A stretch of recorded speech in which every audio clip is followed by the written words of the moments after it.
Hello, I'm Mr. Williams. Thank you for coming. Please. You are? Fred Miller. You must be... Wallace, James Wallace. Great. Please. Have a seat.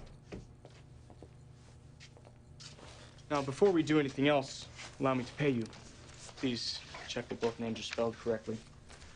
You understand that this is yours simply for coming to the lab. From now on, no matter what happens, the money is yours. I'll have to have you sign a receipt. There you go. Now, psychologists have developed several theories on how humans learn. For example, it might help to reward a person. Sometimes it helps to punish him. We do know that punishment, oh, thank you very much, is a powerful incentive towards learning. For example, when a parent spanks a child. However, in fact, we actually know very little about the effect of punishment on learning because almost no scientific studies have been done of it on human beings. Now, one of you will play the role of learner, who will receive a mild punishment if he answers incorrectly to a series of questions. And that punishment will be administered by a teacher. Now, what kind of punishment are we talking about? Well, first, let's determine which of you will be learner and which will be teacher. If you'll just choose one. Good. Teacher. Guess I'm the learner, huh? Good. This is the machine for generating electric shocks. Go ahead.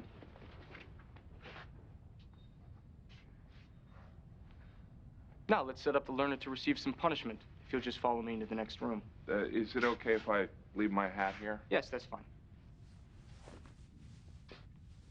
Now, you might want to remove the jacket. Go ahead and have a seat.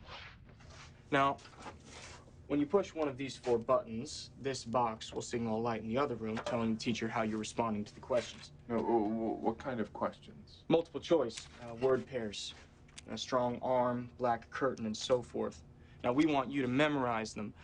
The teacher will first read them as word pairs, strong arm, for example, and then he'll read only the first word, strong, followed by a series of word choices, back, arm, branch, and push. Now, your job is to remember which of those words was originally paired with the first word, strong. Arm? Right. Now, you would indicate that by pushing one of these buttons here. If you had thought it was the first word I had read, back, you would push this first button here. If you thought it was the second word I had read, arm, you would push the second button, so on and so forth for the third and fourth word choices. Now, if you get the answer incorrect, you will receive an electric shock. Would you please roll up your right arm sleeve, please? And would you just help me strap him in to limit any excess movement? How far do you think he'll Make sure come? it's nice and tight. Now, this Too soon to is tell. connected to the shock generator in the next room. Electrode And paste. electrode paste to limit any excess burns or blisters. You know, I should say that a couple of years ago in the West Haven VA hospital, they determined that I had a slight heart condition. Nothing serious, but how dangerous are these shocks? Well, although the shocks may be extremely painful, they cause no permanent tissue damage. Oh. Well, we'll be communicating from the next room. The lab coat. I decided to make it gray. White would seem too medical.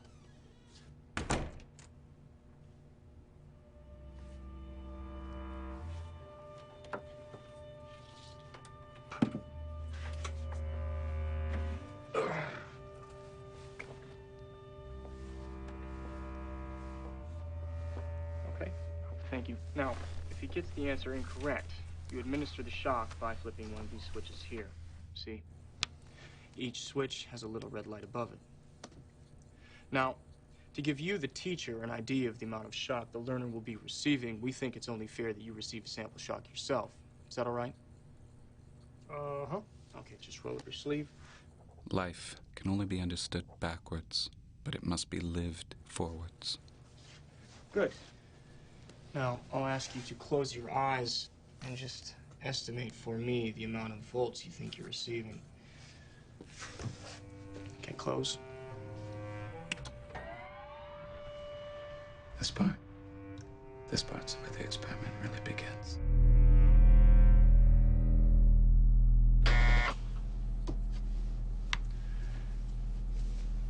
Now, if you'll just use this scale here to tell me the amount of volts you think you received in the sample shock. 195? No, actually, that's incorrect. It was 45 volts. Alrighty.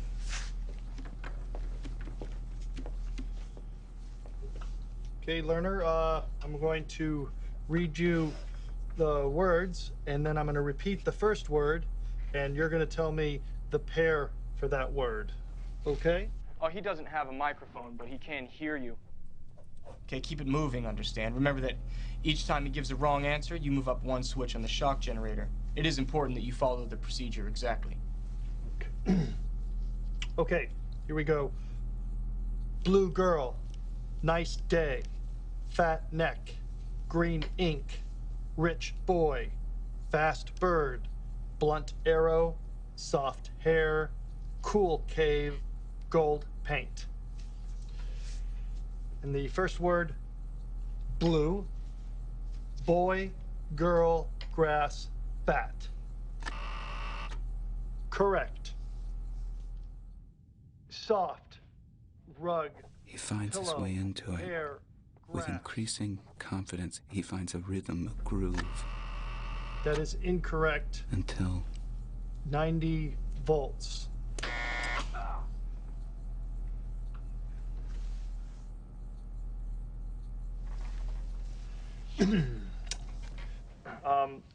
here we go. Gold, dollar, necklace, moon, paint. Incorrect. 120 volts gold paint. Hard, stone, head, bread, work. Incorrect. 135 volts.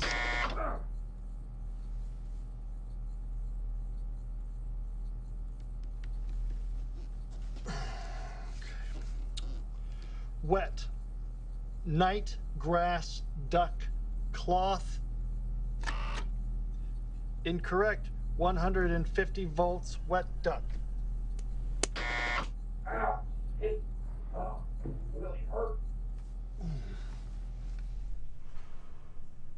How do you know when a change, a true and lasting change, Wet, is night, about to overtake your life? grass, man, girl.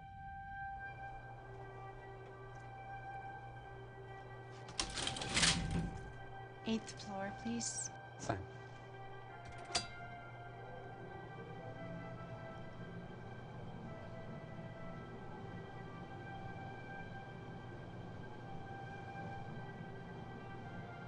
Are we going to the same party? Probably. Do you know Doris Eisenman? Saul Horowitz invited me. I never heard of him.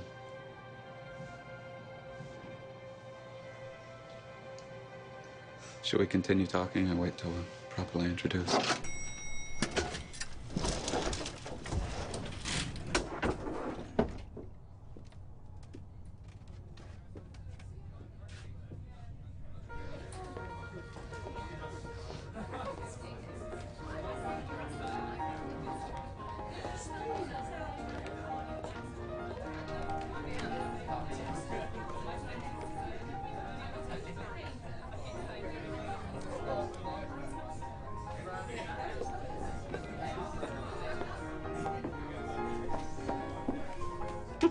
Hey, dancing. Oh, well, I studied here and in Paris, but work in an office now. Mm-hmm. What about you? I'm at Yale. Limited dance skills, although I did spend some time in Paris. What are you studying at Yale? I teach, actually, social relations. Did you just give that guy your phone number? So if I wanted your number, I can get it from him? Social relations. What does that mean? It's a combination. Sociology, anthropology, psychology. You know, basically covers everything from the way people talk in elevators to the study of role-playing, conformity, authority. Soft, rug, pillow, hair, grass.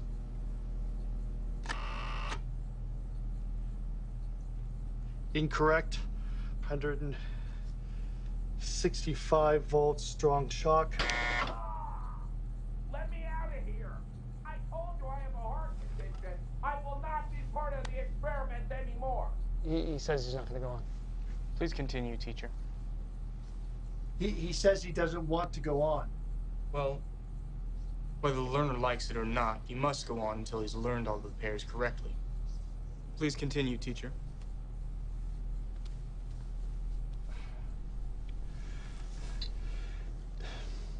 Calm down. Concentrate. Sad. Bass. Music. Clown. Girl. Incorrect. 180 volts. Experiment. Let me out. Let me out. He went all the way. Most of them do. Sharp. Axe, needle, stick, blade. No response from the learner must be interpreted as a wrong answer. Still laughing. Trying to hide face with hand. Something's happening to that man in there. Can you please go check that everything's okay? Not once we've started. Please continue, teacher. So you accept all responsibility? The responsibility is mine, correct? Continue, please. Wet. Night grass duck cloth. Clenching fist. Pushing it onto table.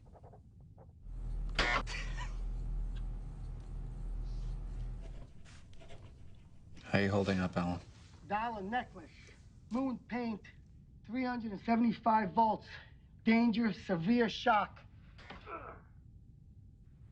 Let me out of here. Let me out. Get me out of here. You can't hold me in here. Get me out.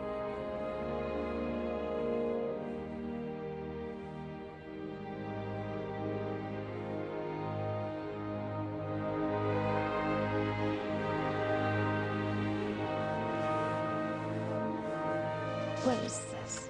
Just like the picture. The colors and... Don't you? Yeah? Take it. It's yours. Why didn't you mail it to me?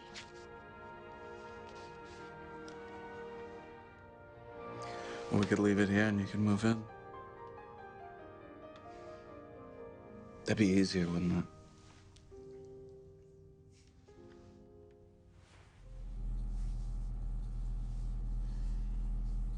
Wet. Night. Grass. Duck. Cloth.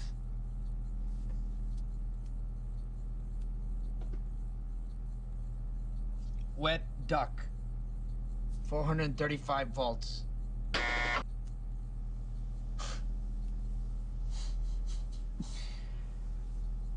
Okay. Brave. Woman. Soldier. Dog. Horse.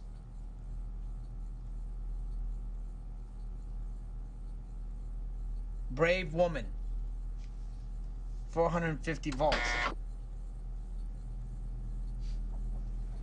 Okay. What now? I'm at the end of 450 volts. Continue, please. The last switch again. Yeah, but he could be dead in there. The experiment requires that you continue. Go on, please. And his health doesn't mean anything? Well, whether the learner likes it or not, we must continue. I'm sorry. Look, I don't mean to be rude, sir, but I think you should go look in on him. I mean, all you have to do is look in on him. I'll look in through that door. Because I'm not getting any noise. I'm not getting no sound here. We must continue. Go on, please. The next word is white.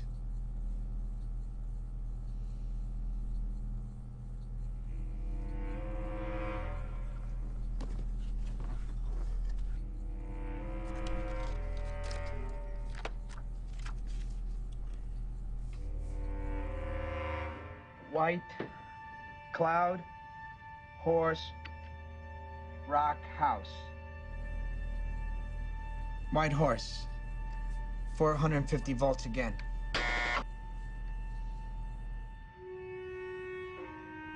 Fair. Price, rule, skin, sky. Wrong. 450 again. All right. Thank you. We are, done with the experiment. Okay. No, I'm just going to speak with the learner. I think he might be a little upset. In the meantime, my assistant would like to ask you a few questions, if you don't mind. Yeah, surely. Dr. Milgram. How do you do? First I'd like to... No, thank you. I'd like to ask you some questions. Yeah, surely.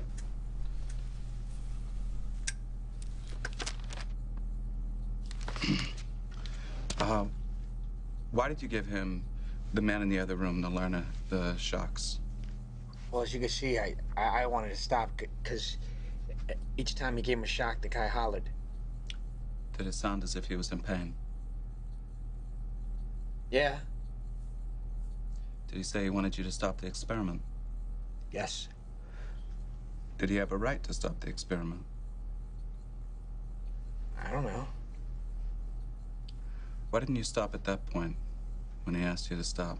Why didn't I stop? Well, cause he told me to continue. Why did you listen to that man and not the man in pain?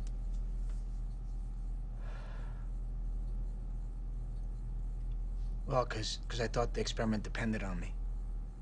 And nobody told me to stop. He asked you to stop. Well, that's true, but he's the, you know, the subject, shall we say. Who bore the responsibility for the fact that this man was being shocked?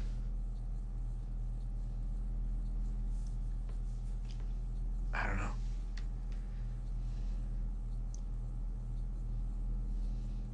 Could you fill out items 6 through 18 on the questionnaire in front of you, please? Here's a pen.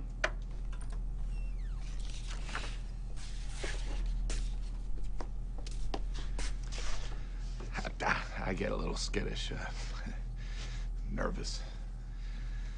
As I explained to Mr. Wallace in the other room, this shock generator is actually used with small animals for laboratory experiments, mice and rats and so forth.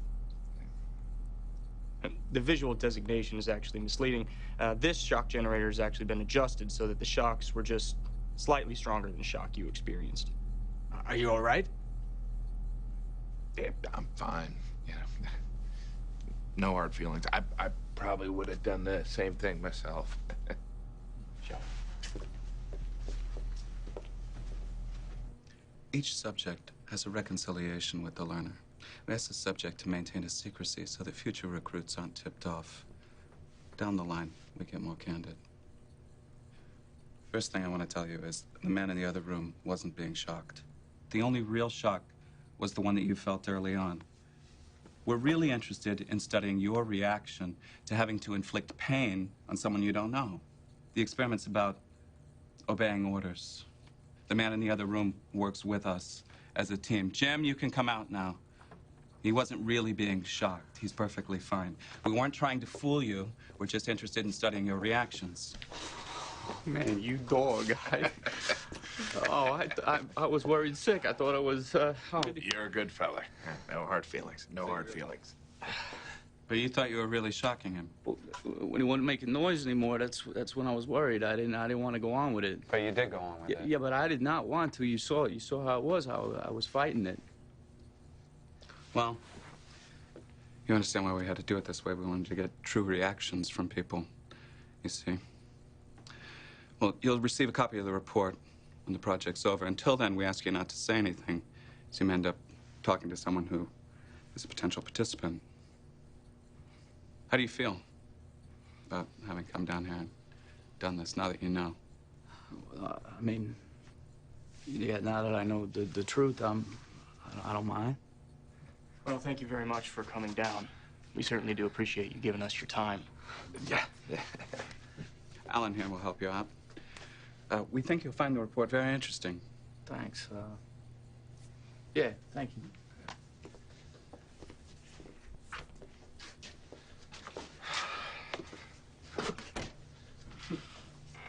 I still get nervous. You're cool as ice. Oh, maybe all those years of teaching high school give you sort of... Poker face. Oh, discipline, I was thinking. You're like a grave digger. Think you mean Undertaker? Domino effect starts to kick in the teacher's mind. once he assumes the role. Get some women in here. Got my wife in this seat. She'll, we got 9 kids. First squawk, she'd stop the whole shebang. 9 kids, you sure about that? Oh, yeah. I have enough saved up to give them each a pair of socks if the electricity gets me. You're a brave man, Jim. All right, next subjects, too. We should keep going.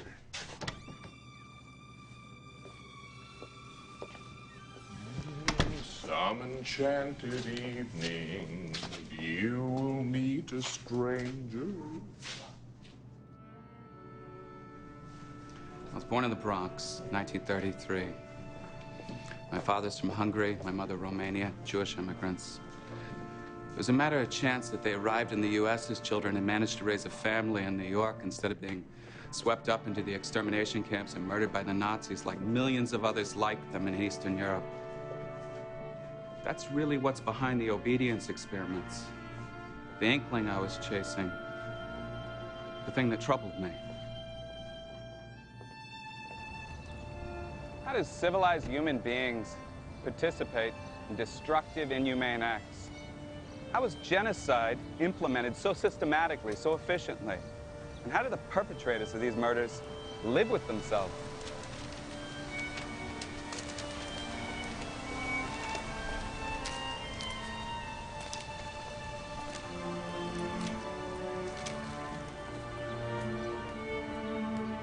My daughter, Michelle, precocious child, who at this point in the story hasn't yet been born, used to tell the kids at school, my dad's a psychologist, but not the kind who talks to people lying down.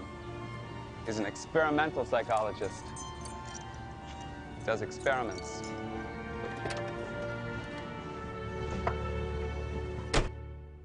First, let's determine which of you will be learner and which will be teacher.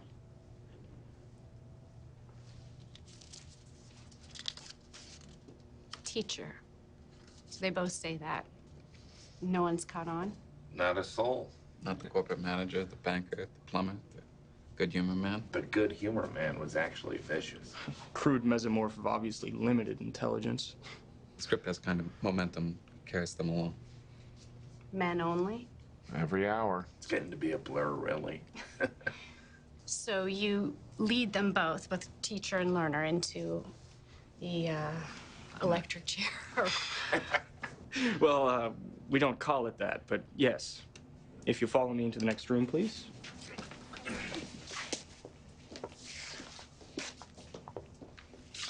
Here's my home. I think I'd go nuts in this little room all day. Well, they keep me busy. I actually have a heart condition. Really? Yeah, it does give you a sort of authenticity, I think, in the part. Yeah. But I think I'm a better actor than I am accountant. It's nearly time for the next one. Oh. Is somebody in there? Maybe Alan. Shall we join? Now, to give you, the teacher, an idea of how much shock the learner will be receiving, we think it's only fair that you receive a sample shock yourself. Is that all right? Fair enough. Your right arm, please. This is the only real shock, right? Mm-hmm. Have you done it? Been shocked like that, literally? Yeah. Yes, it's not pleasant. Ah! Now, if you'll just use the scale here to estimate for me the amount of volts you think you've received in the sample shock. I don't know. You tell me. Well, that was only 45 volts. So go ahead and begin the test. He doesn't have a microphone, but he can hear you. Just speak into the microphone. The rooms are partially soundproof. Are you ready, learner? Continues with robotic impassivity. Sky. Courteous to experimenter. Ink. Seems to derive Box. no pleasure from the act itself. Lamp. Incorrect. The correct answer is box. Curt and officious when saying correct. 75 volts. Each time he administers a shock, lips drawn back, bares his teeth. Sweet, candy, girl, taste, pickle. Wrong, sweet taste. 120 volts.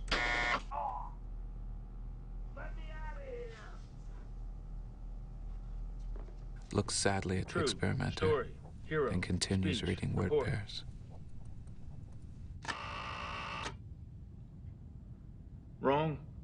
True story. 135 volts. Slow, walk. Afterwards, Dance, if a learner, truck, he says, music. he agreed to it and therefore must accept responsibility. Wrong. Slow music. 150 volts. Let me out of here! I can't stand the pain! The man, he seems to be getting hurt. There is no permanent tissue damage. Yes, but I know what shocks do to you. I'm an electrical engineer. And I have had shocks. You get real shook up by them. Especially if you know the next one is coming. I'm sorry. It's absolutely essential that you do continue. Well, I won't. Not with the man screaming to get out. You have no other choice.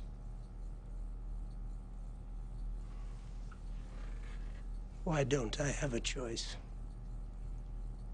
I came here on my own free will. I thought I could help in a research project. But if I have to hurt somebody, if I was in his place, no, I can't continue. I've probably gone too far already. I'm very sorry.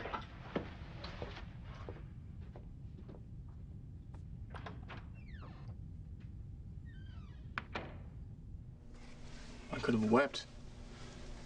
I mean, he looked like he wanted to slug me.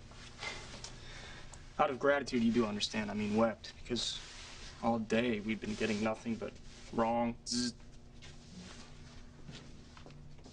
I mean, you do realize I have to sit and listen to you scream all day. Well, so do I. He was, what, Danish? Dutch, actually. Right, but it wasn't his nationality that caused him to stop, was it? It was the fact that he worked with electricity. They all seem to want to impress you for some reason. Mm-hmm. But why? Why do so many, the vast majority, push all the way through to the final switch? Why is the Dutchman's defiance the anomaly instead of the norm? All the psychiatrists and psychologists I consulted were convinced that we'd have trouble finding a single person that would go all the way through to the end. I've been better off consulting the guy from Pepe's Pizza. Oh, you mean Pepe? I think his name is Carmine. Yeah, well, you get my point. The butcher, the baker, the candlestick maker. I'd like to try it. The test shock. Just want to know what it feels like. Sasha. I didn't even think of that, and I've been in there supposedly getting zapped to the maximum.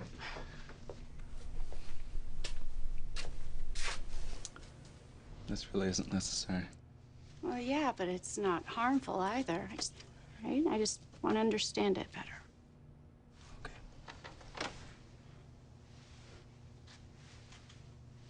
Other on.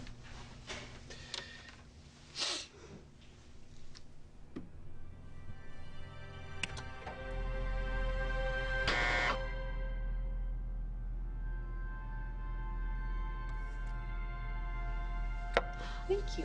You're welcome.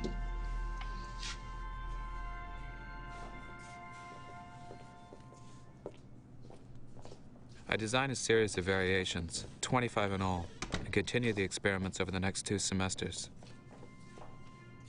We adjust the script so that the learner bangs on the wall, but says nothing. We ask the teacher to physically press the learner's hand on a copper plate, forcing him to receive the shock. Wrong. 135 volts. We move the experiment into a shabby office in Bridgeport to deduct the potential intimidation factor of Ivy League prestige. And back at Yale, we include women. What did you just do? He said ow. Did you turn off the machine? I thought that if it seemed like I, turn.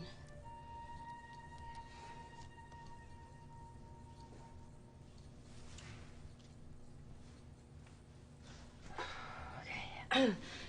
Short. The machine?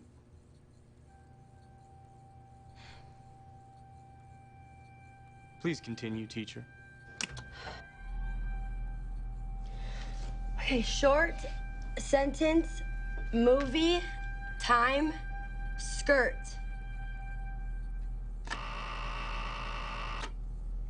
I'm sorry, that's wrong. It's a short time.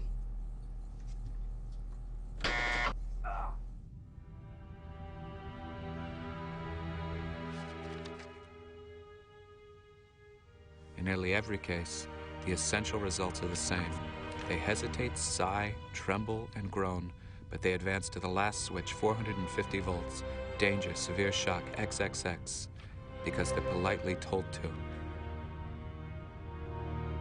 The results are terrifying and depressing. They suggest that the kind of character produced in American society can't be counted on to insulate its citizens from brutality and inhumane treatment in response to a malevolent authority. Milgram? Milgram is Hebrew for pomegranate. Is that what you mean? It's one of the 7 fruits of the Bible. You're Jewish. Same as me. You seem upset. Am I upsetting you? I have office hours. You can make an appointment. Huh? You don't like surprises. You know, I've been thinking about the experiment a lot. It really rattled my wife about what it said about me. If she was me, she likes to think that she wouldn't have pulled the switch. But you know what? What? You never know. That's the thing. How can you know? You can't, right? No, you can't. Look, if it's any consolation, a great many participants were prone to nervous laughter, but my wife actually is waiting for me at home for dinner. So... You inviting me? No. Make an appointment.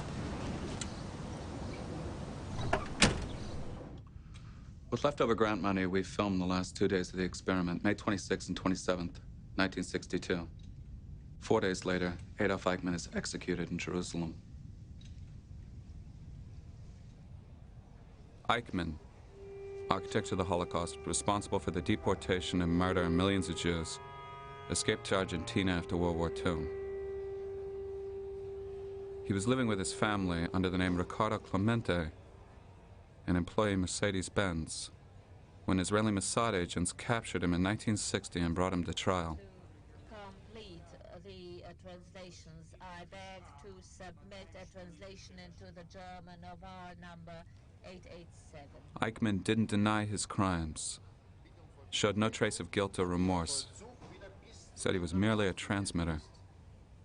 I never did anything great or small without express instructions from my superiors.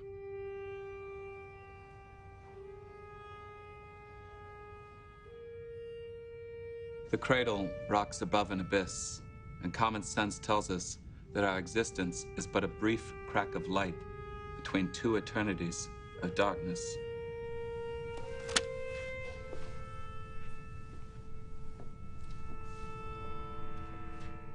Let me out of here! Hey, that really hurts! I told you I have a heart condition. I will not be in the experiment anymore. Ow! Hey, let me out! Let me out of here! Let me out! Let me out of here! I will no longer be here. Hey, Stanley. Nice day to wrap up an obedience experiment. Huh? Yeah.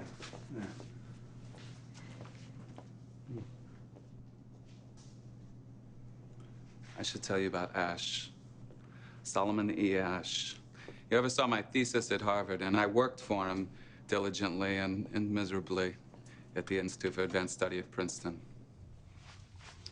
Ash did the thing with the lines, right? About a dozen years ago. The study you are taking part in today involves the perception of the lengths of lines. As you can see, there are a number of cards, and on each card, there are several lines. Your task is a very simple one. You are to look at the line on the left and determine which of the 3 lines on the right is equal to it in length.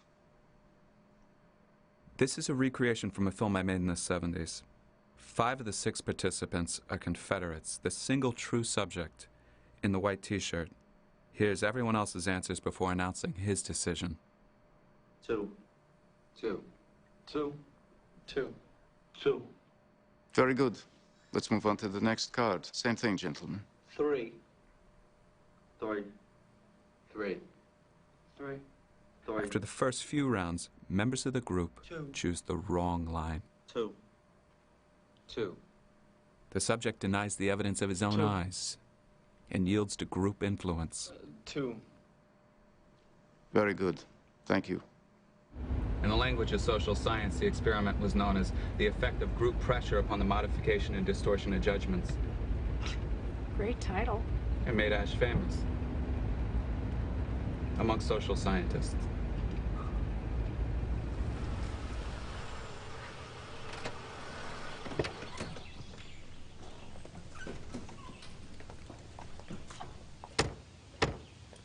It always bothered me that the experiment was about lines. I wanted to do something more humanly significant.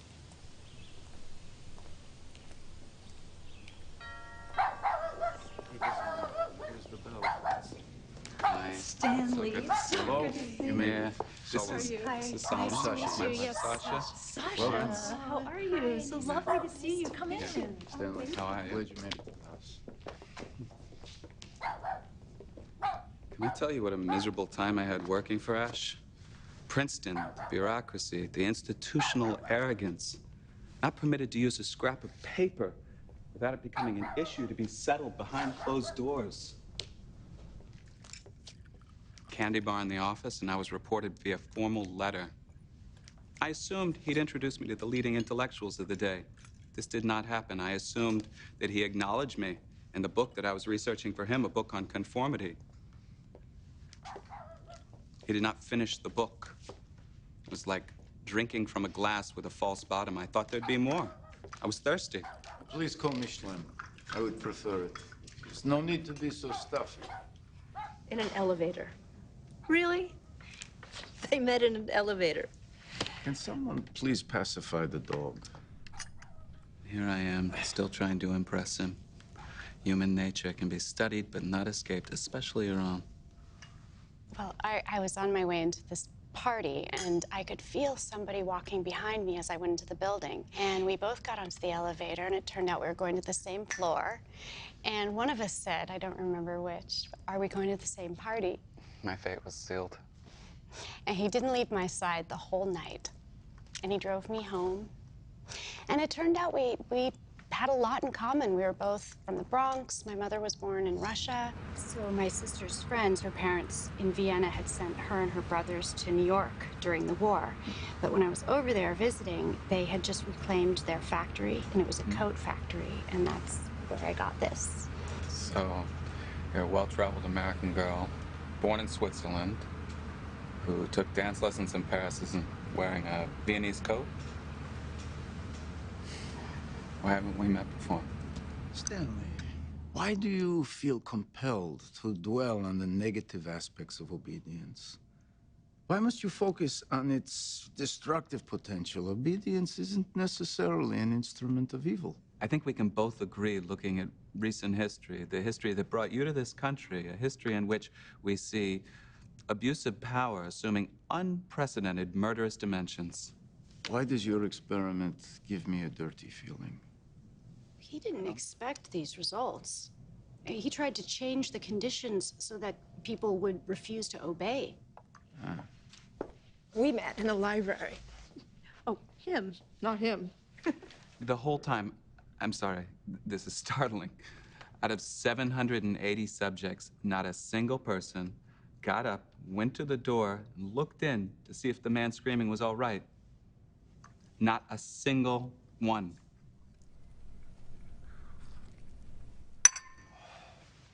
Sasha goes back to school, Smith College, for a degree in social work.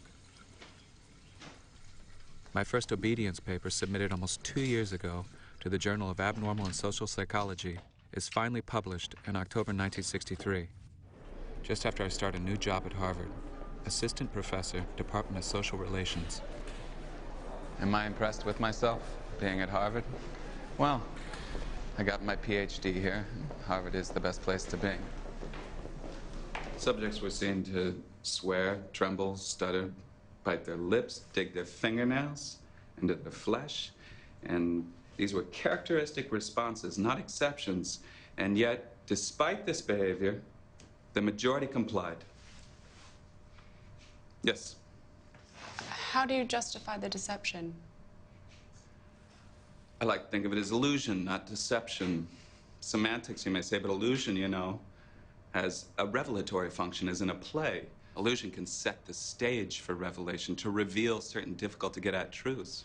But still, when you go to see a play, you pay for a ticket. You know you're seeing a play. These people didn't know it wasn't real. You tricked them. Hello. Today we'll be doing an experiment about blind obedience to malevolent authority. I'd like for you to pretend that this machine is delivering painful shocks to a person in the other room. How truthful do you think that would be? But if you think of it really, you were delivering shocks to your subjects, psychological shocks, and the anxiety No. methodically for 1 year. If your facts were as solid as your imagination, you'd realize that this is a false analogy. Well, as Kierkegaard says, take away paradox from the thinker and you have a professor. An assistant professor. For the moment, Dr. Milgram and myself are only assistant professors, it's true. The gentleman in the elevator now is a candid star. These folks who are entering, the man with the white shirt, the lady with the trench coat, and subsequently one other member of our staff, will face the rear. And you'll see how this man in the trench coat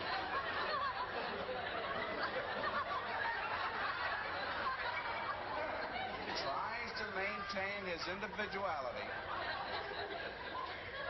but little by little,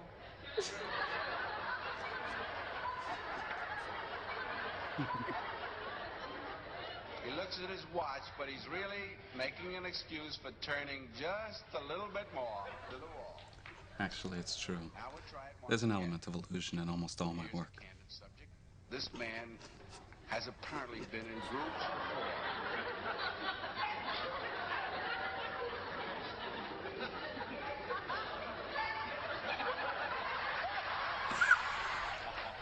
Candid camera was a reference point. I never deny that. You can see that plainly enough in the lost letter technique, which I conceived of at Yale and was refined at Harvard. Leave a letter, a sealed, stamped letter but unmailed for someone else to find. Leave it on a sidewalk, inside a store, or phone booth. Put it under the windshield wipers of a parked car with a note saying, "Found near car." All letters are addressed to the same post office box, but they're evenly split between 4 different intended recipients. Friends of the Communist Party, friends of the Nazi Party, medical research associates, and Mr. Walter Carnap, all fictitious. The innocuous content of the letters, if anyone's curious enough to open and read, is a simple message from Max to Walter, proposing an upcoming meeting. Carnap. It's kind of an odd name. Like the philosopher?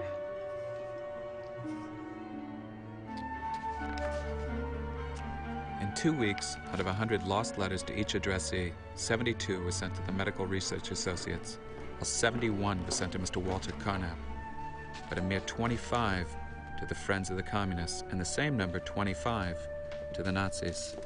We can deduce from this that the American public has an aversion to Nazis and communists, results that are reasonable and even comforting, though not startling. Why not take it further? Takedo Murata, another student, drives to Charlotte and Raleigh, North Carolina to lose a new batch of letters.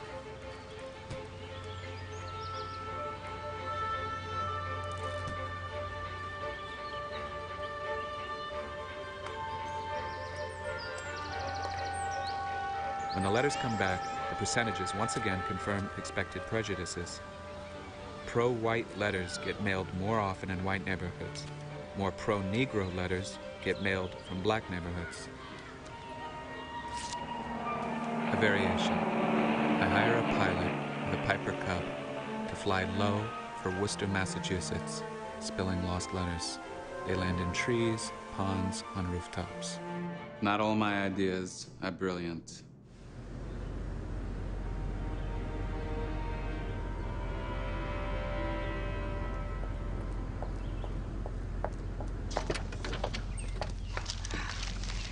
Well, it's not on the front page, strangely enough.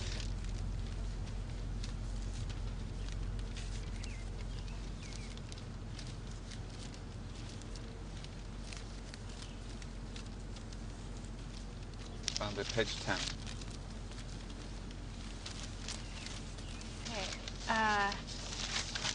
Yale experiment shows many distraught over cruelty but did not stop. Odd to see one's name in the paper, but maybe I can get used to it. Subjects have been studied under 24 different experimental conditions. It wasn't 1,000, was it?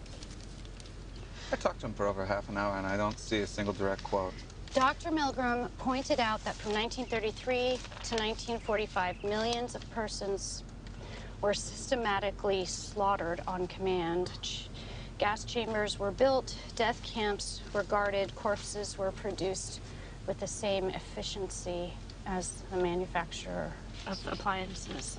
Well, there's a quote. Think anyone else reads this paper?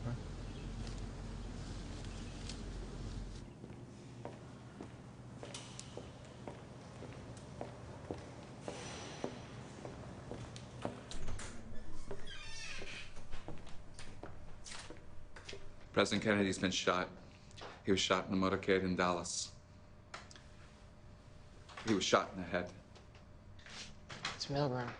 It's just another one of his experiments. Yes. Kelly, you've got that radio, yeah? Turn it on. During his tour of the city of Dallas, Texas, a presidential aide, Larry O'Brien, said he had no information on whether the president is alive, but later reports... He's rigged a fake broadcast like Orson Welles. I have? I wonder what the experiment's really about. This is real.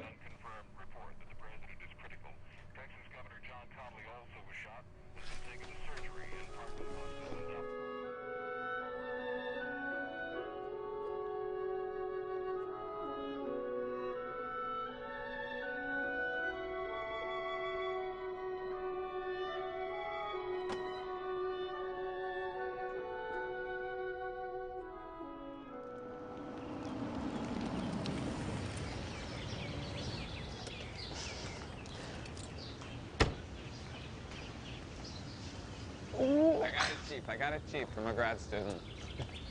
He gave me a deal when he realized he couldn't take it with him to London. It's making a kind of a funny noise. Maybe you can have a look. Stanley, You know the this dean kind of thing, right? lives right across the street. You look We at just it? applied for financial aid. Jaguar, right. What's he gonna think? Well, what, who cares what he thinks? I Is didn't that say it? that. Well, I didn't say that. All right. See you soon.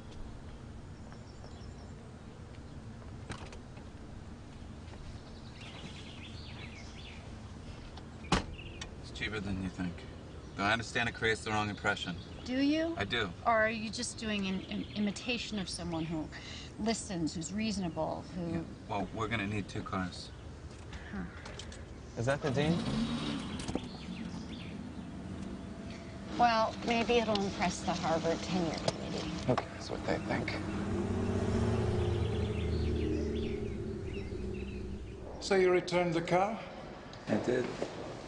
Sensible. I don't know a single tenured professor who drives a Jaguar. I didn't like the color. Well, if you get turned down, it won't be because of an automobile. But it's got to sting, yeah? The attacks, the criticisms, the violent reactions. That woman was going through a divorce, it turns out. I didn't take it personally. I'm going through a divorce. I don't spit at people. I'm sorry to hear that. Thank you.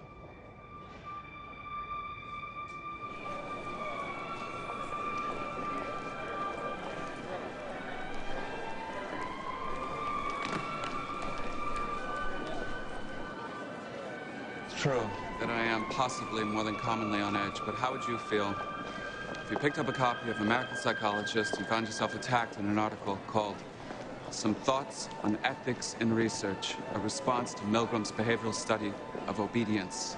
Psychiatrists, many of you in this room, predicted that only 1 person in 1,000 would deliver the shocks across the board, an estimate that was off by a factor of 500. So what happened in the lab was discovered, not planned. But you expected, you knew you were going to worry some people. Stress, in fact, was a part of it. Well, every extreme stress. Every experiment is a situation where the end is unknown. indeterminate, something that might fail. The indeterminacy is part of the excitement. Ethics, the undertow of ethics. I wanted to ask a question, a series of questions about the psychological function of obedience, the conditions that shape it, the defense mechanisms it entails, the emotional forces that keep a person obeying. As someone with pretensions as a moral educator, let me suggest that science must enhance our moral personhood, not diminish it. You force people to torture other people? No. To see if they were... No. That is alien to my view. No one was forced, right? The experimenter told the subject to perform an action. What happened between the command and the outcome is the individual with a conscience and a will who can either obey or disobey. I don't see how you can seriously equate victimization in a laboratory con with a willful participation in mass murder. Victimization. Look, when the experiments were complete, all the subjects were sent this questionnaire. Here's some examples. 84% said they were glad to have been in the experiment. 15% indicated neutral feelings. 1.3% indicated negative feelings. 1.3%. 4/5 thought more experiments of this sort should be carried out, and 74% said they had learned something of personal importance about themselves and about the conditions that shape human action. A year after the study, a psychiatrist, Dr. Paul Arara, was hired to meet with subjects who might have suffered possible negative effects. This is not another experiment. There's no trick here. I can see why you may have your doubts. Yes. This is a debriefing meeting. We're here to assess the after effects. So tell us how you feel. I'd like to know what the point is of it. To learn something about human nature. That was the aim. Professor Milgram? I sincerely hope that basically you don't have the feeling that you would rather not have been a part of this experiment. It's an interesting life experience. I don't like hurting anyone, and I can't understand myself going all the way. It left me feeling guilty. Mm-hmm. Are we supposed to have coffee? Yeah. This meeting? I told my husband. I know I wasn't supposed to, but I don't do everything I'm told. He said he wouldn't have done the shocks. He would have refused. I wanted to cry, but I started to laugh. I think I did both. Yeah, well, I was quite frightened, and I was quivering, and it's... I actually tried to memorize the word pairs myself so that if they switched it around, I wouldn't have to get those shocks. There's a tendency to think that everything a person does is due to the feelings or ideas within the person. You haven't had your coffee. You want coffee? Yes. Cream, sugar? I'll take 2 sugars. Both, please. Yes, thank you. But sometimes a person's actions depend equally on the situation you find yourself in. And in this case, the power of the situation overwhelmed your personal power. I'm an understanding person, okay? I'm an intelligent human being. Speak the truth to me, and I'll cooperate gladly, even if it's a bitter truth, but don't lie to me. Well, the purpose was to advance science, learn something.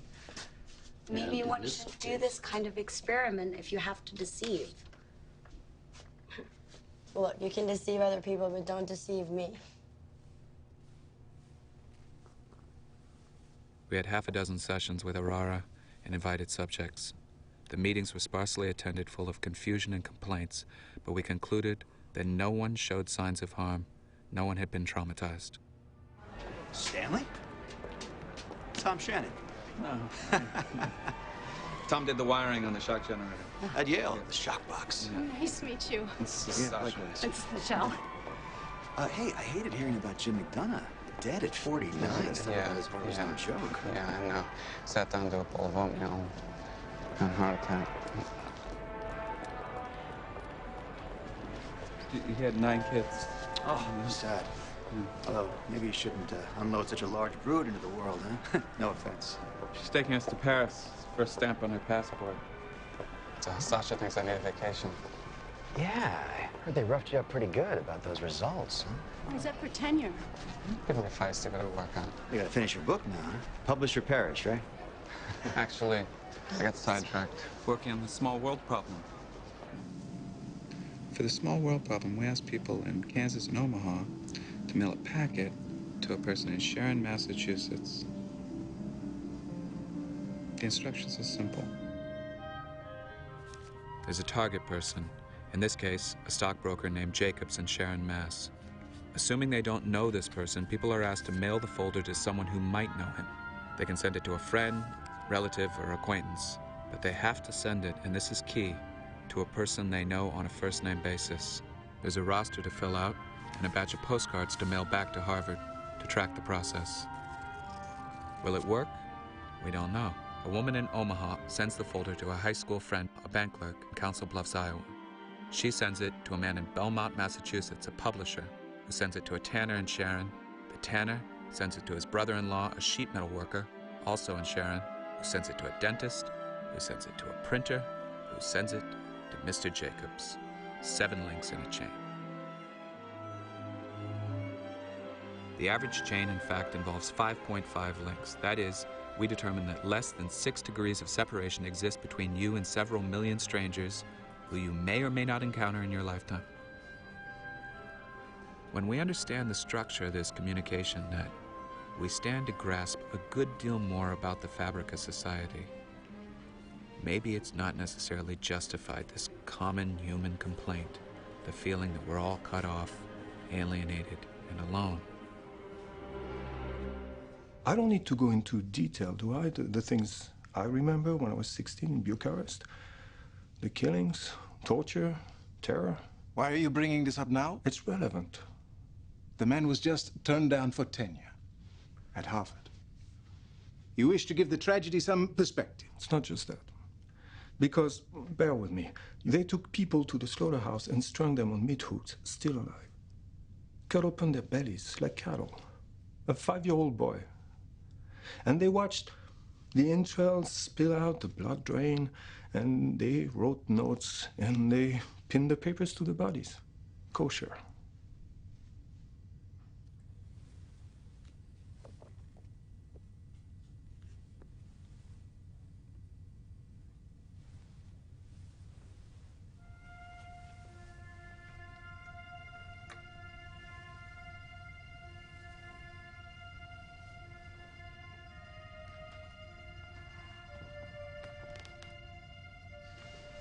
Serge was just giving me a lesson in reality. The pogroms in Romania during the war. The Iron Guard. They lit people on fire, threw them off buildings. This is my charming way of saying your husband's work is very important and timely. Because the techniques change, the victims change, but it's still a question. How do these things happen? How are they institutionalized? The Algerian War, the tortures. Do you know about this in the States?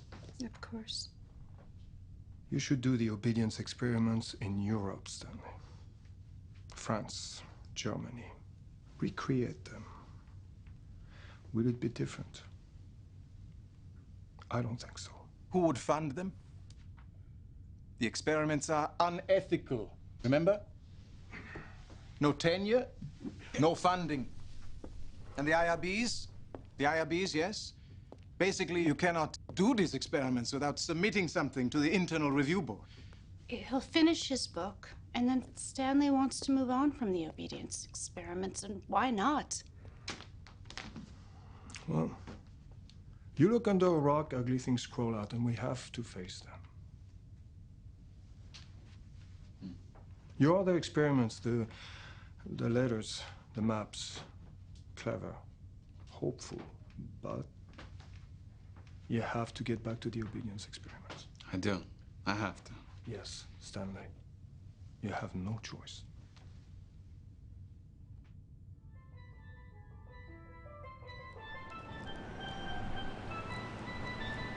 My new job at City University, New York, involves a jump in pay and full professorship. Head of the Department of Social Psychology. The City of New York is a major laboratory to be utilized in the research and training of graduate students in social psychology. That's from the CUNY brochure. I wrote it.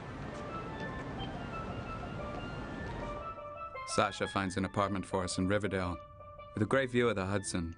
Mark was born in 1967. He hardly remembers Cambridge. Even, or especially when nothing decisive is happening, time refuses to stand still. I walk to the station every morning, take the train into the city. I enjoy the routine.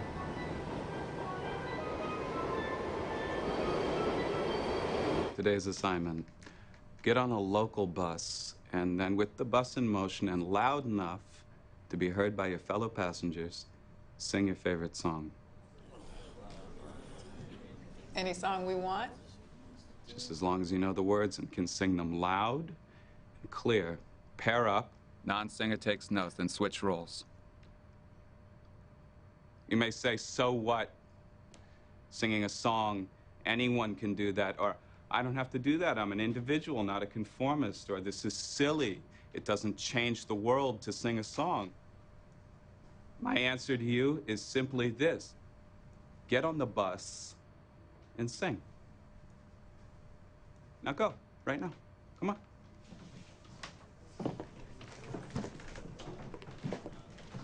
No humming.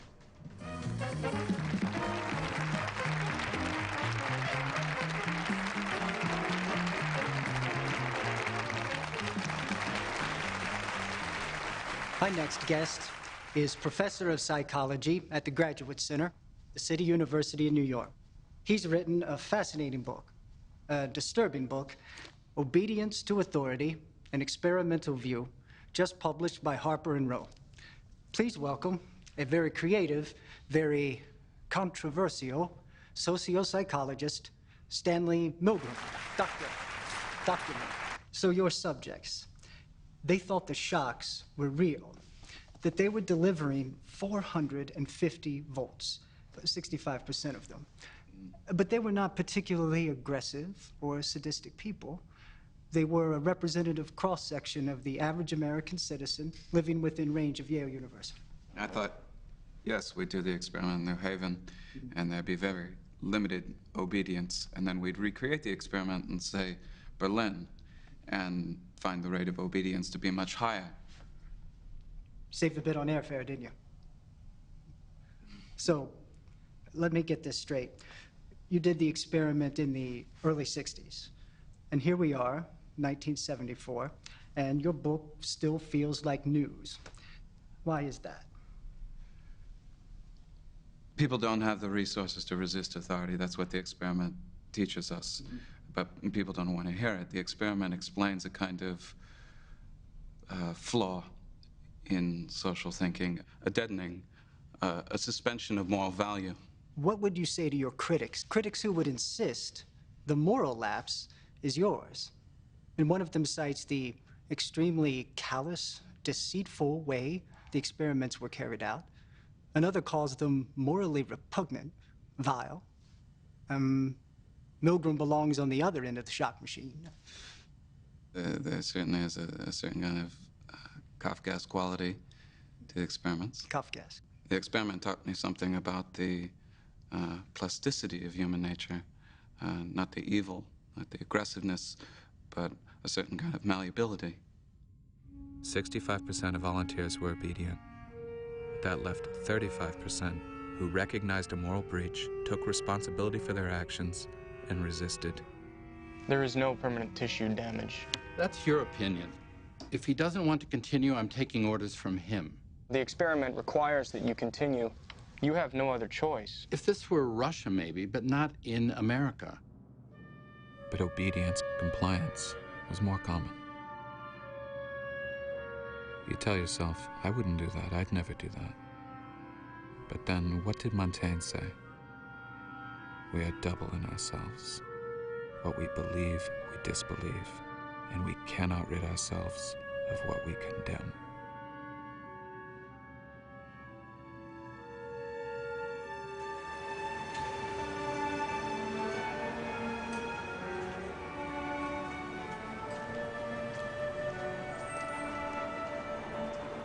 Another one of my experiments. Hank, a CUNY grad student, is the designated crowd crystal, staring up at a fixed point in space, looking up at a non-existent something. As you multiply the Confederates, the people who stare up, because we've recruited them to stare up, the number of people who actually stop and look increases exponentially. Meanwhile, obedience to authority gets translated into 8 languages and nominated for a National Book Award. October 24th, 1974, 4:25 p.m. Sheila Jarcho, J-A-R-C-H-O, working on the Mental Maps project, comes in and tells me errors were made in the neighborhood map, already duplicated in some 500 copies. Her facial expression captures the attitude that she's shown all along in her capacity as research assistant. My eyes really that close together? On the whole, both men and women are highly critical when studying photographs of themselves. The vanity factor is extraordinary when people judge their own image. Do you ever worry that everything's sort of an anticlimax since the obedience experiments and that your work, or really everything you're doing, is just a flash in the pan? The truth is, you're invested in the idea of authority and you love lording it over all of us. Me and the other students and even your wife. Me? Oh, fuck yeah. I work here because I get paid for it, and I actually think it's kind of fun. Sheila, what's wrong with you? Just keep doing what he tells you to do.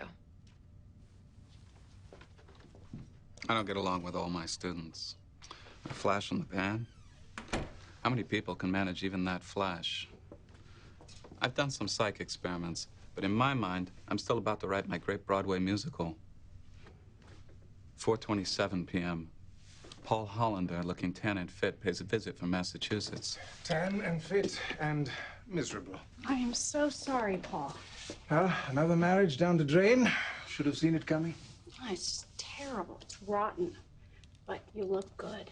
The rest of it is she's erected a Berlin Wall between me and my daughter. Nice place you've got here. It isn't Harvard, but thank you. Harvard would never have given you an office half as grand as this. Or found you as bewitching a secretary.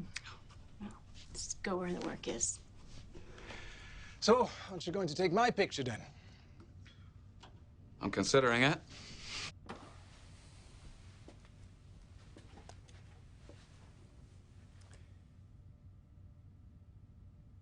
You ever feel invincible one moment and then worthless the next?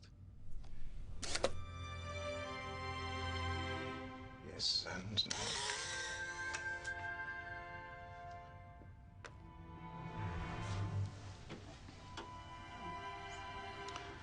The camera begins to attract its own subject matter. It's no longer a passive recorder. But actively attracts the people it records.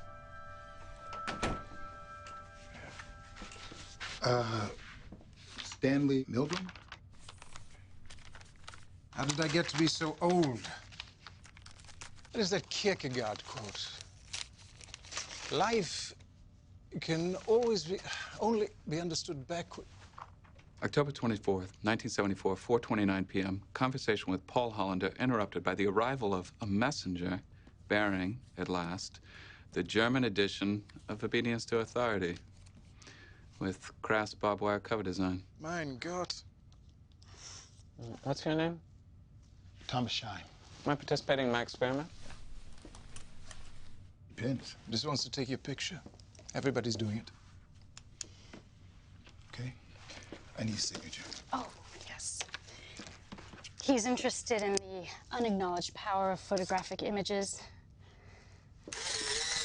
Good. Life can only be understood backwards, but has to be lived forwards.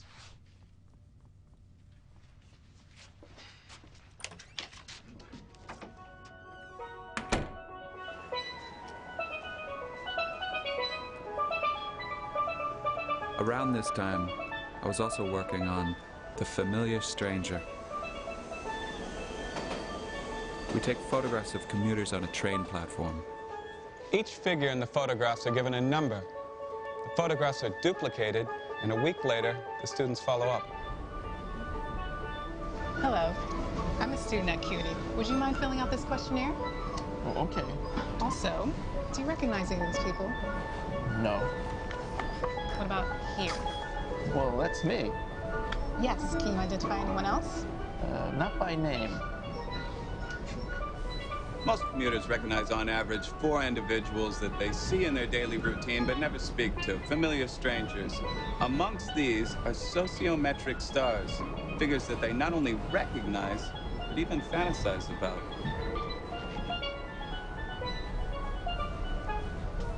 They wonder what kind of lives these strangers lead, what their jobs are like, and if they ran into each other in another place, or if some emergency jolted them out of this routine, they might start to speak, to actually know one another.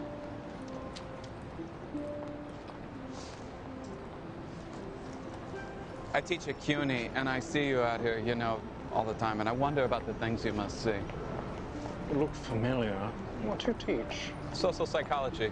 City of New York is a vast laboratory. I had no idea you were English. You're English? Assuming that accent is real. I saw you on TV. Good morning, America. I knew you looked familiar. He tortures people with electric shocks. That isn't accurate. He's very controversial. Have you read my book?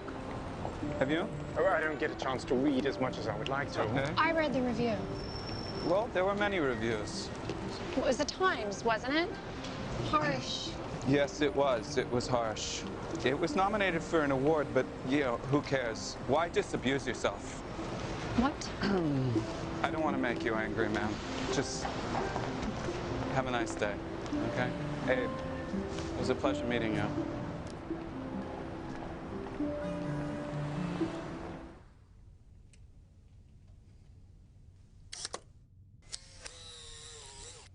I was bowled over when I first read about it, and you in the Times. And then I read the original material in the scientific journals, and I mulled.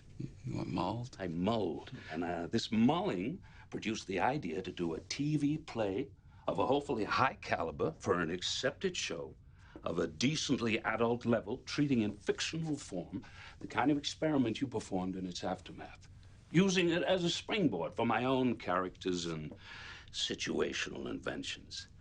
I kept this. You see how yellow? Stan, sorry, help me. I was just wondering, your name, its derivation. Milgram means pomegranate in Hebrew. It's one of the 7 fruits of the Bible. I'm Jewish. That's what you're asking. Apples is another, right? Figs, grapes, olives, they're a fruit. Anyhow, when you point out the parallels, the connections, Hannah Arendt, the banality of evil, the My Lai massacre, all that, I see where you're coming from. I'm here because a serious situation is pending with regard to the drama I propose. Playhouse 90, the Columbia Broadcasting System, CBS.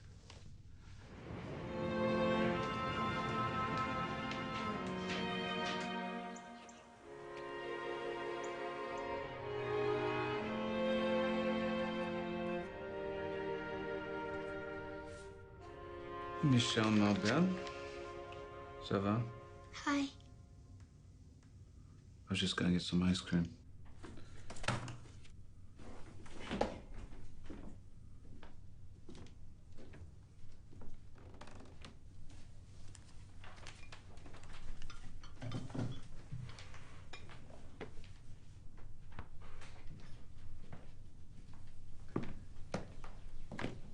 whenever I'm up late like this, which is a lot, I think of your grandfather.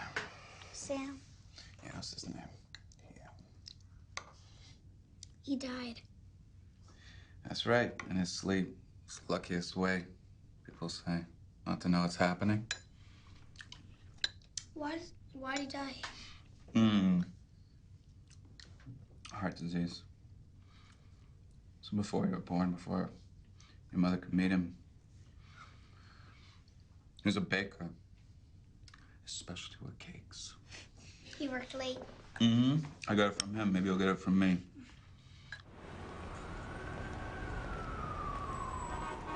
Basically, there are 3 types of people. That's what your research confirms. There's the person who makes things happen, the person who watches things happen, and the person who says, "What happened?" Right? I'm a dramatist. I was explicit, not a scientist. Your work is a springboard for revealing basic human truths. You get your consultant's fee. What's the problem? It isn't about the money. I'm sorry, she needs to speak to you again. She says it's urgent. Tell her to relax.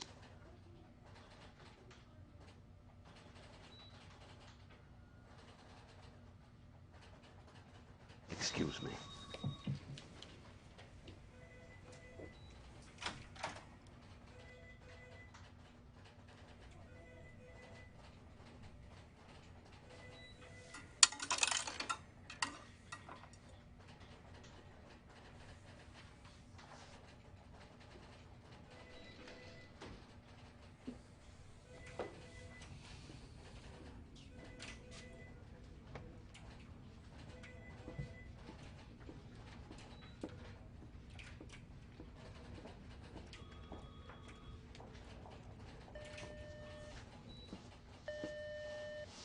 Dr. Stanley? Yes? Mr. Bellick won't be back in his office this afternoon. Excuse me? He can't talk to you today anymore. He says you can visit the set. Okay.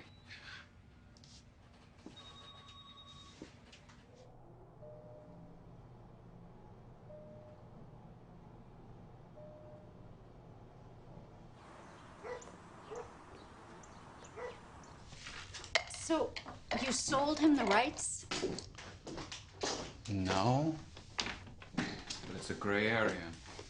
But it's your book, it's your work, it's your experiments. No, So but either you did it, or you sold it, or you didn't, right? In the opinion of Harper's legal department, we don't have a supportable claim, not on the basis of copyright infringement, because the show is fiction. Are we finished with this? They gave me a consulting fee. Is that enough? Your father's turning into a fictional character. Why?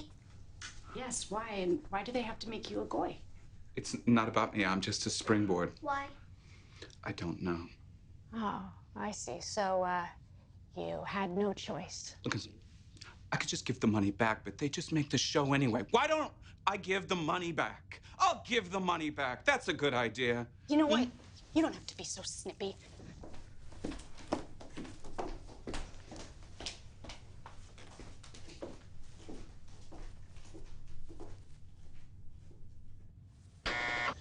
They don't just come in and sadistically pull these switches, bang, bang. They have an inner struggle not to obey. And their pain is the evidence to that. Stephen, what you're doing is very important. And I love the design. It's audacious. And? I am being careful. Which is why I've got tenure around here long before black became popular. It's tricky. Very tricky. There'll be criticism of anything breaking new ground. There are times when your life resembles a bad movie, but nothing prepares you if your life actually becomes a bad movie. Here's Dr. Stephen Turner, Stephen Stanley Turner Milgram of Rutledge University, a bachelor and a wasp, being played by William Shatner. 4 years after his last Star Trek episode, Ozzie Davis plays his colleague and best friend. I don't believe you're adequately considering a faculty reaction. You may find yourself teaching in Siberia.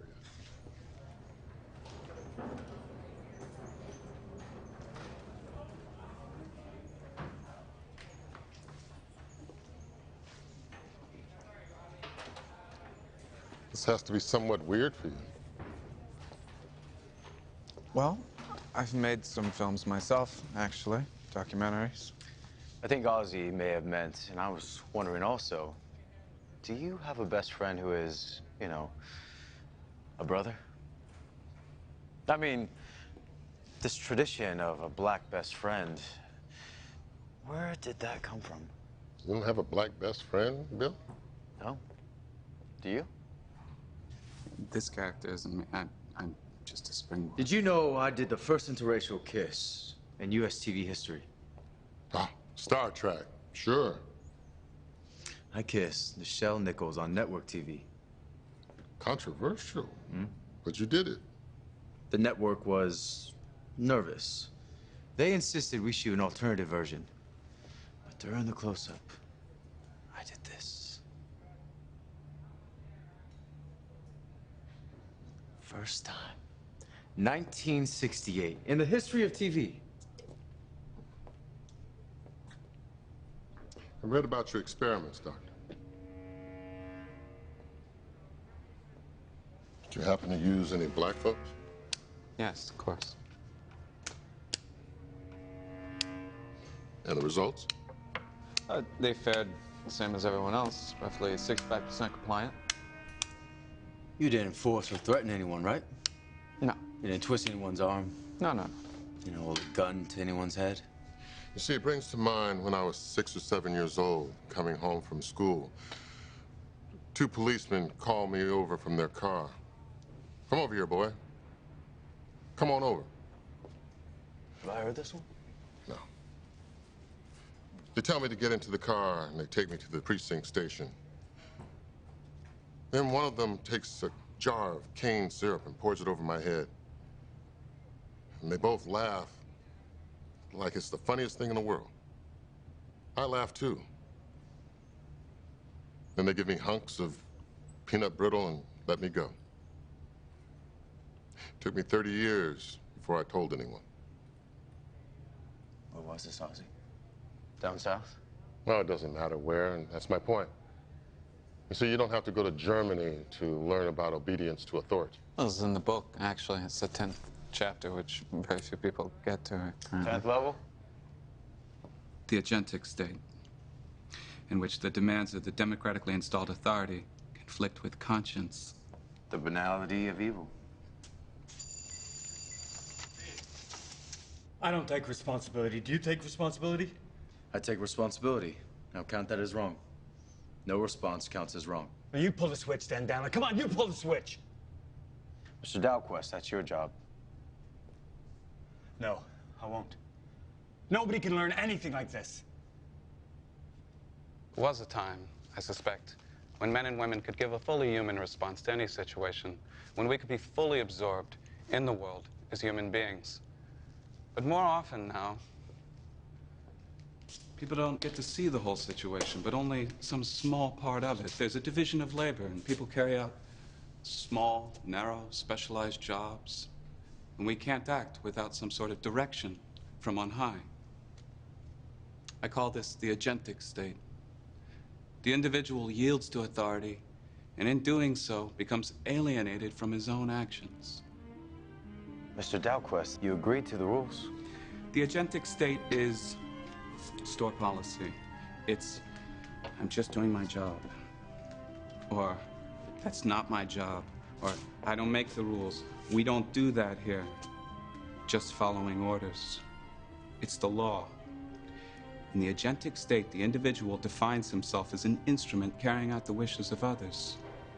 A soldier, a nurse, an administrator, an actor, a corporate employee, or even, yes, academics and artists. Please, continue. Oh, God. Oh, God. Mr. Dalquist. Just shut up a minute! No, no.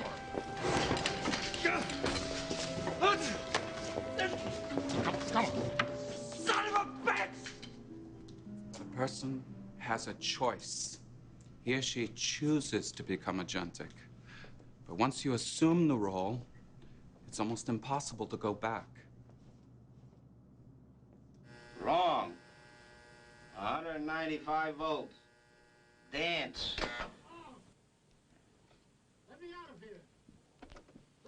Continue, please.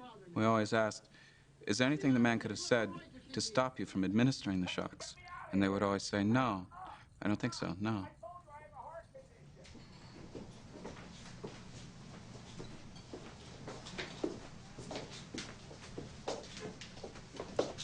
Hey, Michelle, let's sit up here.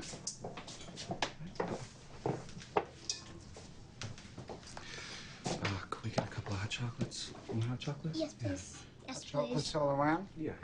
Do you want anything? Okay, no. We need to stay put. Stay in your seats. Okay.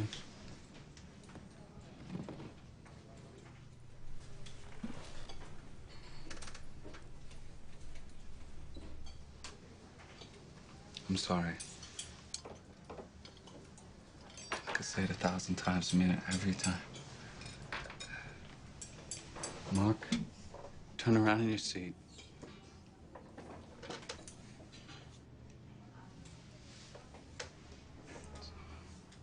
Piaget.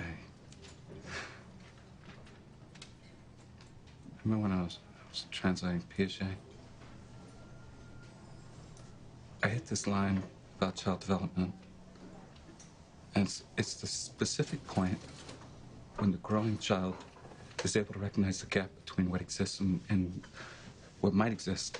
And it occurred to me, we choose our reality when we choose another person. What does that mean? Marriage is not a fantasy. No. Right. But it is a choice. You have to know that I choose you.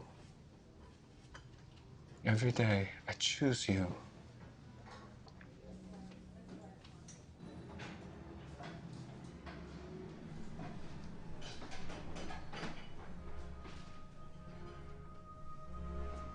(1984).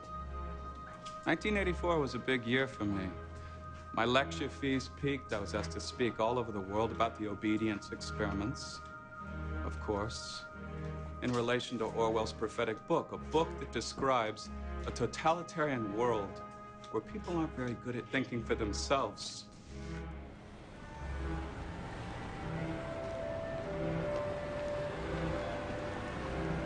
Who can explain it? Who can tell you why? Fools give you reasons. Wise men never try. 1984 was also the year that I died.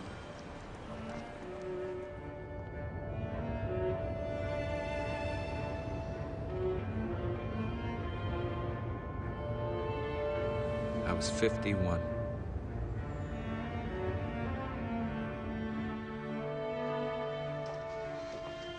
Excuse me. We need to see a doctor immediately. I'm Stanley Milgram. This is my ID. I believe I'm having my 5th heart attack. Dr. Heisenbuttel. That's who treated me last time. You need to fill this out. The agentic personality.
No one can truly know what they might or might not do when presented with the demands of a particular situation.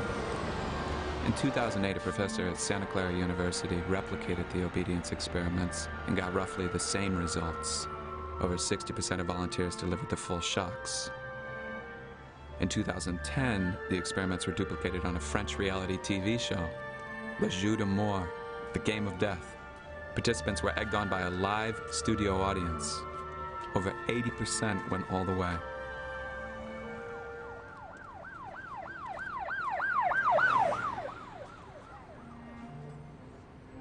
Alexandra Milgram, Sasha, continues to live in the apartment we shared in Riverdale. Our children live with their children near Boston and Toronto. Sasha never remarried.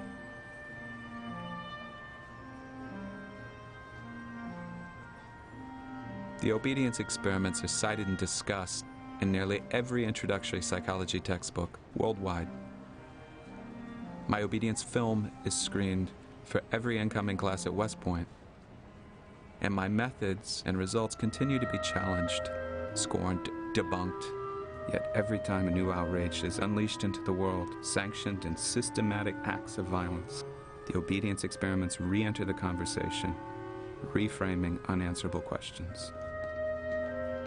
You could say we're puppets, but I believe that we are puppets with perception, with awareness. Sometimes we can see the strings, and perhaps our awareness is the first step in our liberation.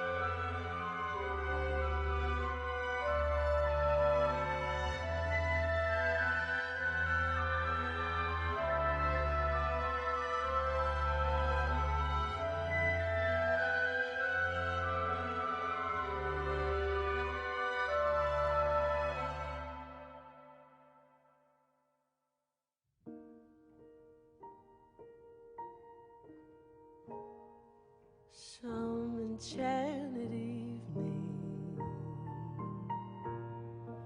you may see a stranger. You may see a stranger across a crowded room, and somehow you'll know even then that somewhere you'll see him again and again.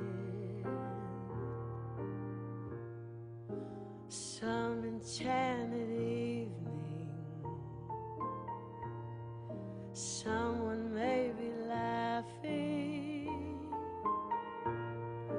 You may hear him laughing across a crowded room, and night after night, as strange as it seems, the sound of his laughter will sing in your dreams.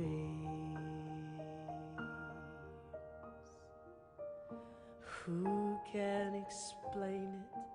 Who can tell you why? Fools give you reasons, wise men never try. Some enchanted evening, when you find your true love, when you feel him call you across a crowded room, then fly to his side and make him